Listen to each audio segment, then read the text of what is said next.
what's going on in the world right now? My instant answer to that is what's going on the level of energy, what's going on in the level of frequency, because all of that, everything, as we know, begins on the level of energy and frequency and then becomes manifest in the physical. And there is a lot going on in the world right now, but I'm always asking myself, what am I paying my attention to? Because as we know, wherever we put our attention is what we're going to create more of. And I think with all of the stuff that's going on in the 3D world right now, as all of the top-down structures and everything start to break down and can be a very unnerving and scary place for a lot of people to be at the moment, we can lose sight of what's really happening.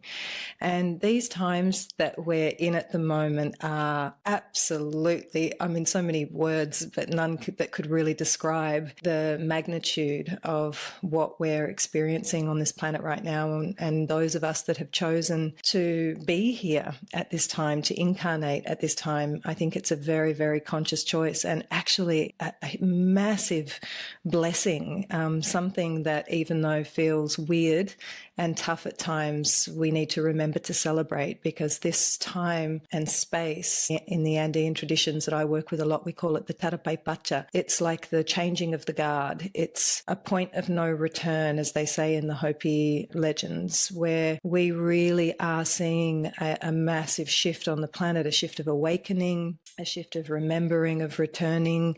For me, what I feel is happening with all of this is there's many things that are going on that are facilitating this process for us that can feel odd, strange, intense, and also be clicking people over that haven't had any of the clair abilities before. The four ways of perceiving, and as you mentioned, John, you're very clairsentient, so you feel. Clairvoyant, of course, is where you see. Clairaudient is where you hear, and claircognizant is just this knowing. And it's happening for people at the moment too that haven't had any or very little psychic ability or connection, or perhaps haven't found it that easy to tap into their intuition, where all of a sudden everything is just the trapdoor is opening, it's exploding, and there's a lot of remembering, and the sensations can be very intense, especially if you're not used to it. So I'm not saying that's you in your case, but there will be people out there that all of a sudden are seeing, hearing and feeling that haven't before. That in itself, it takes a while for the central nervous system to get online and get used to.